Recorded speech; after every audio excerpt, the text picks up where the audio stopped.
Good morning and welcome to the Core Connection.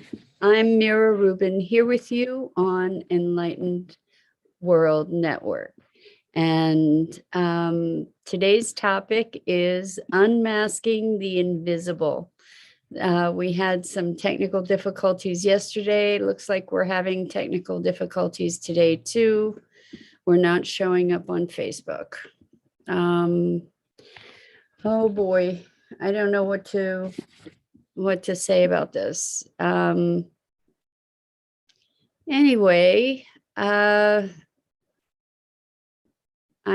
just trying to take a minute to see if there's anything to be done here. I'm suspecting that there isn't. Let's see, hold on. Okay.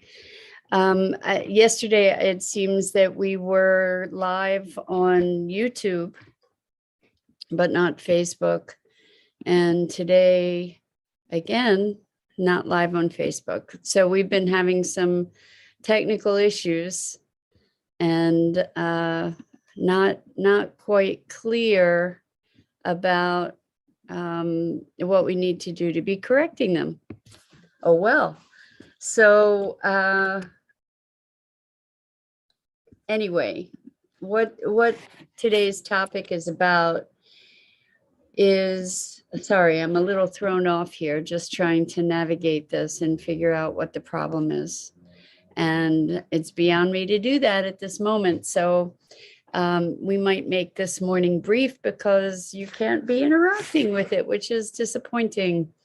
Anyway, I'm going to bypass our centering piece for the moment. Although maybe it would be really good, given that I'm feeling a little bit off by in the face of these technical issues. Anyway, we live by all kinds of assumptions, and the nature of assumptions is such that we don't see them. You know, they're kind of invisible to us. And when we're operating under these assumptions, if they're invisible, obviously we don't have the opportunity to question them, to question these foundations. And it is in questioning the foundations that we have the opportunity to disrupt them and to grow beyond them and to experience something new. And so, for instance, one arena, one area where we can look at assumptions is that when there's a problem, we get to look at the problem to fix it. And there's a flaw in that assumption, in that the solution that we can come up with for a specific problem is bound by the definition of the problem itself. And so this is a widely held assumption, right? That, you know, if there's a problem, you go fix it. And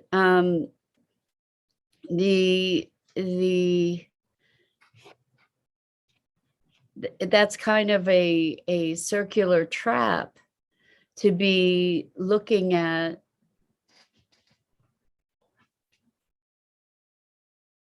creating transformation from the place of limiting it to the definition of a problem that we've perceived. So as we consider something that is that we're perceiving as a problem, what we, rather than coming in and trying to fix the problem, what we can look at is what are the possibilities, what are the desired outcomes, to not limit ourselves to the boundary of the problem in looking at a a different outcome.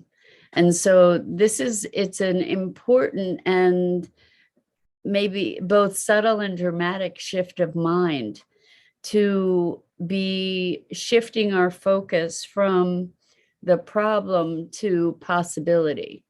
And when we shift our notion or our attention to possibility, then we have access to options that would not have otherwise presented themselves.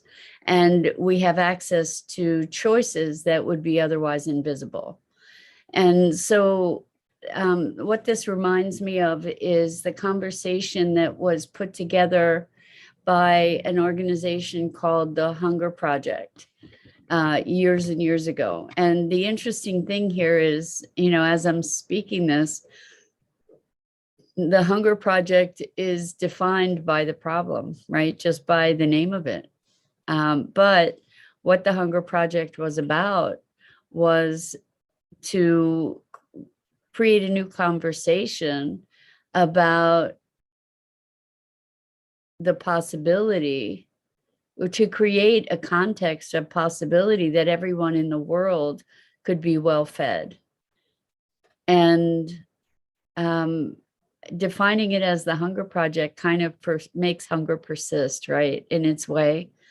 We've talked about this before, about how fighting something reinforces the something we're fighting. And it keeps us bound to that thing rather than to the potential of new possibilities. So, like the war on drugs perpetuated and actually expanded the whole issue around drugs and addiction and incarceration, and it goes on and on and on. So we have a lot of assumptions. We are part of a system that we often just don't even conceive of questioning the foundations of it. Like, for instance, it just comes to mind the electoral college, for example. Like we believe we live in a democracy, we vote, we're encouraged to vote. And then when it comes down to it, the electoral college decides the outcome of the elections. So it's a very interesting thing. It's not that our government is run based on our vote, one person, one vote. It goes through a different system, and the electoral college was originally set up to this is in big air quotes, protect the democracy from the people, from the ignorance of the people. So it's like this deciding body that gets to decide how things are. We live in a two-party system for the most part, and we assume that that's how things should be, right? We assume that that's status quo. I think when we're talking about unmasking the invisible, we're looking at questioning the status quo. And yesterday, for the live that kind of got interrupted, was the topic was the emperor has no clothes. And there's so many situations in our lives that we don't even question, where it is a situation where the emperor has no clothes, where there's something so egregiously wrong that but we don't even question it, because we're so captured in the thrall of this is how things are. And there's so many things that come to mind around that,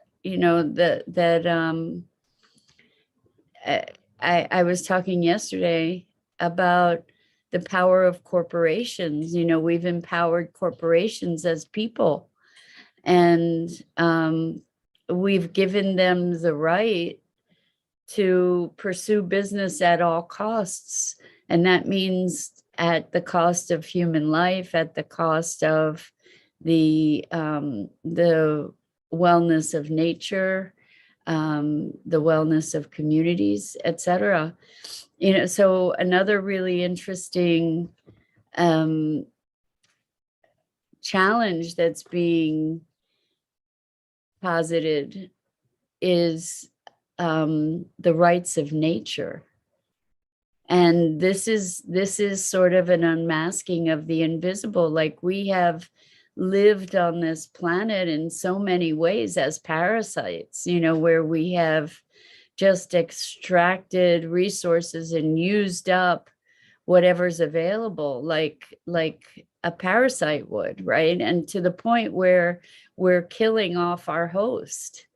And if we shift our paradigm, instead of assuming that is what humans are here to do, that we have rights to just run roughshod over the planet and over other species, we assume that humans are the most important species on the planet, right? And that our needs supersede the needs of nature itself or of other species. And this is an pretty much unquestioned assumption for most people. Like, we don't even think about it. It's, of course that's the case. Of course human beings are, it's our planet. It's our planet. And we haven't treated it all that well, actually, in terms of being able to continue to support us here all that well. But what happens if we say, wait a second, nature is a thing. All these other creatures on the planet, first of all, acknowledge that they have a right to be here too. That nature is a living thing in and of itself that deserves to be honored and preserved. What would happen if our laws, if our structures, if our way of being was in recognition of our being part of something way bigger than us? The arrogance that humans have in believing that we know how to do things better than nature. This is another thing, a really interesting conversation around genetic engineering, where for years companies like Monsanto have been engineering the food supply, adding all kinds of things into our seeds to be addressing conditions in nature, such as insects, for example, and also owning the food supply. So, I mean, here's an interesting assumption, like how is it even possible that it could be legitimized to legislate the right to food supply, ownership of the food supply, like patenting food? How is that possible, that food becomes intellectual property? Where in any kind of moral context is that okay? And what is going on with our system that we have structures that support and enable that as part of free enterprise. That we can license rights to water, for instance, or that every human needs to be able to survive. How is it okay that if we don't have enough money, we can't have access to water in an urban environment? How is that even conceivable? How is it possible that we could conceive of such a thing? We don't question these things. We pay our water bill, right? Because the water rights and the infrastructure is owned by the municipalities or but the thing is that without water, we don't live. Oh my gosh. Good morning, Kimberly. So glad that you made it on to YouTube. Thank you. Thank you. It's so nice to have somebody's comment. I don't know what the problem is with Facebook this morning and yesterday morning. We supposedly fixed it yesterday, and still it's an issue, and I don't know how to fix it myself. So anyway, I'm so delighted that you showed up, Kimberly, and hopefully some other folks will join us too. But what we're talking about is unmasking the invisible and sort of questioning fundamental assumptions that we don't even think about. Like, we take it for granted. Like, one of the big assumptions that we have is that the only things that are certain are death and taxes, right? Well, wow, what's up with that? That's so bizarre as a fundamental. I'm so thrilled. Yippee, I'm glad that you found us, Kimberly. Thank you. Anyway, so we have a lot of assumptions about how life is. Like, we assume that it's okay that there are people who live in poverty and can't get the nutrition they need. We assume it's okay to have this really radical divergence around wealth. We just assume that that's the way it is, rather than looking at what might be possible if we were to live in a world where we assume interconnection and relatedness versus separation, right? Like, we assume competition, right? I think I've heard another term called co-optition, like cooperation competition, or friendly competition. But we have assumed it's kill or be killed in one way or another, right?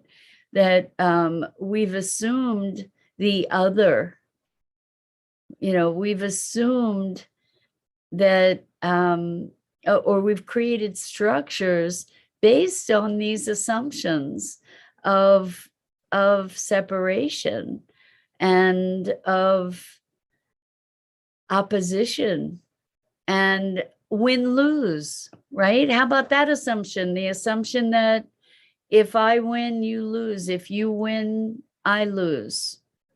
And we don't look for the opportunity of win-win. Robin, so good morning. So glad you were able to find us here. I don't even see that this was being broadcast on Facebook. What are you? I was having technical issues and I haven't figured out how to resolve them. We tried to resolve them yesterday. Yeah, it's still not showing up on Facebook. So I don't know what the deal is, but I can't tell you how thrilled I am that you guys found us on YouTube. So this is awesome. You just made my day, you guys, to know that you searched it out. anyway, um, we're talking about unmasking the assumptions. So Robin, maybe you can invite Rosalind to head over to YouTube. I really appreciate it, Robin. Thank you, thank you, thank you. You guys are the best. We're having some issues with Restream, and it's beyond me to figure out how to make it work. Anyway, looking at, thanks, Robin, looking at our assumptions. You know, we assume that, well, I don't know if it's as assumed as it used to be, but it was like the two kids, the white picket fence, the nice house, and a dog, right? Like the Donna Reed view of what life was supposed to look like. You know, we assume that it's okay for people to be debased by working circumstance. We assume, of course, there are going to be people that are homeless.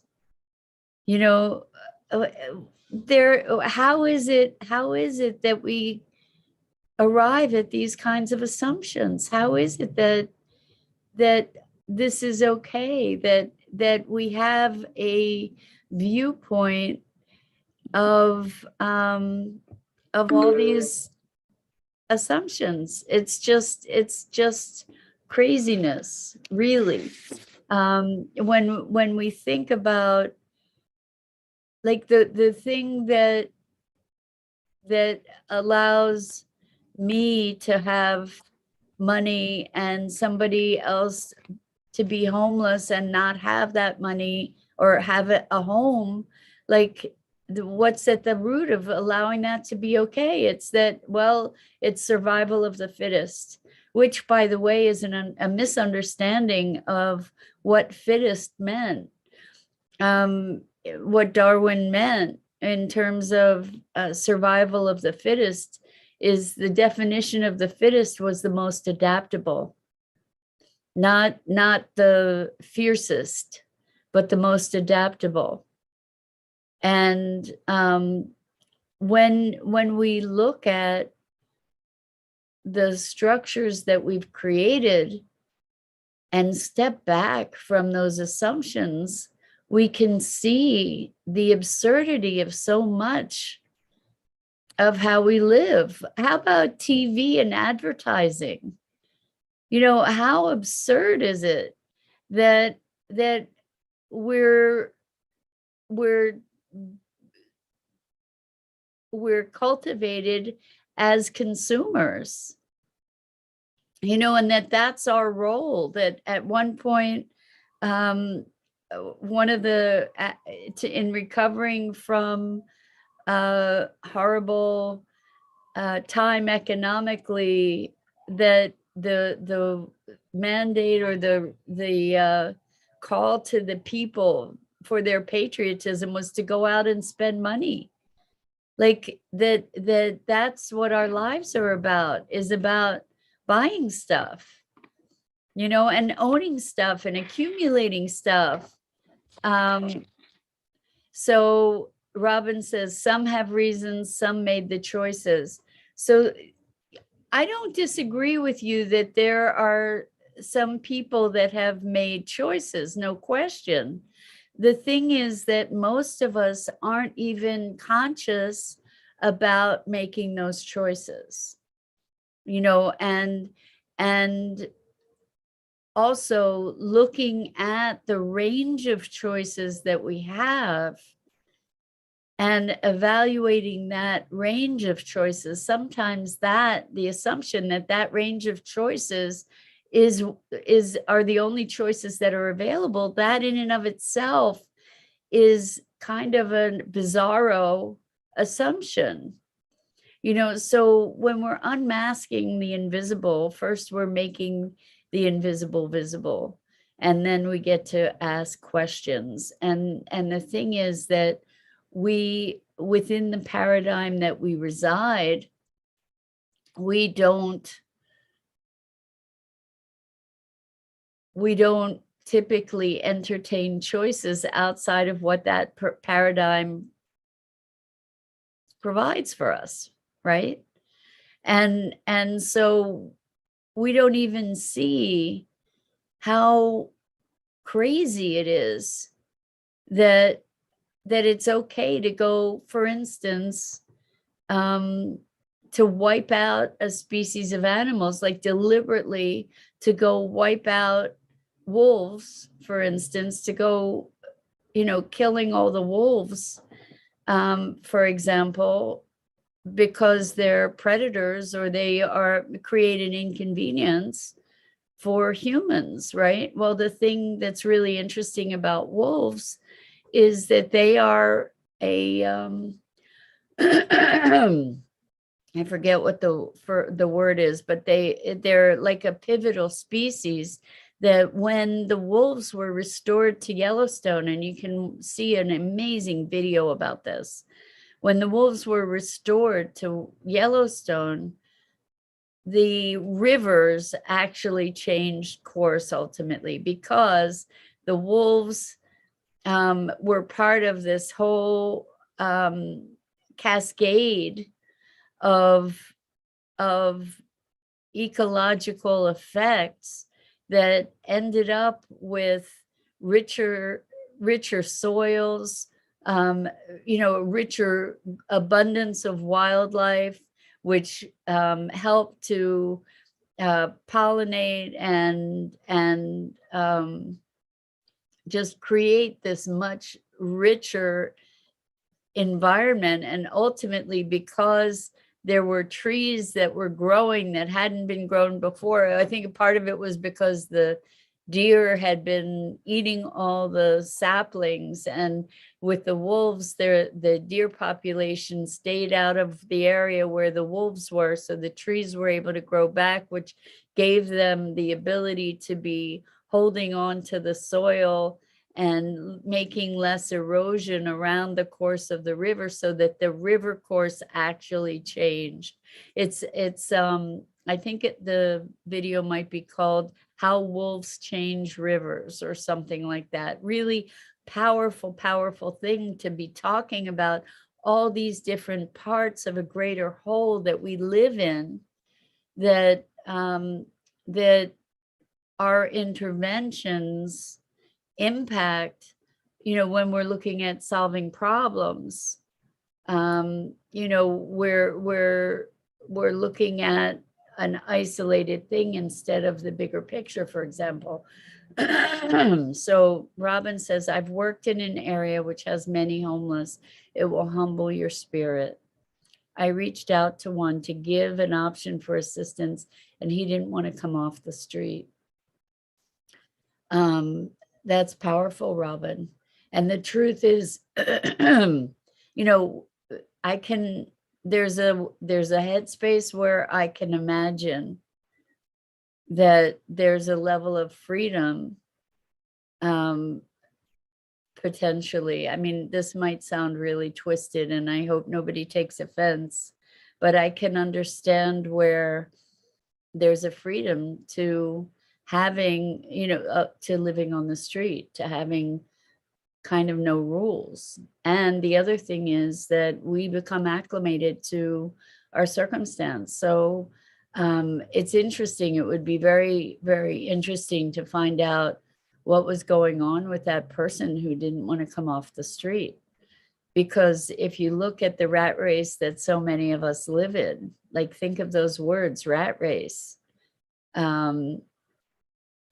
Then to not be governed by those rules, like we have to make a living and we have to pay our bills, and we, like, there are all these assumptions, like what is this life that we've created for ourselves that we don't even question? What does it look like to not have to play by those rules? So Robin says, talking about the wolves, part of the food chain ecosystem. Exactly. And Kimberly says, I never thought of it that way.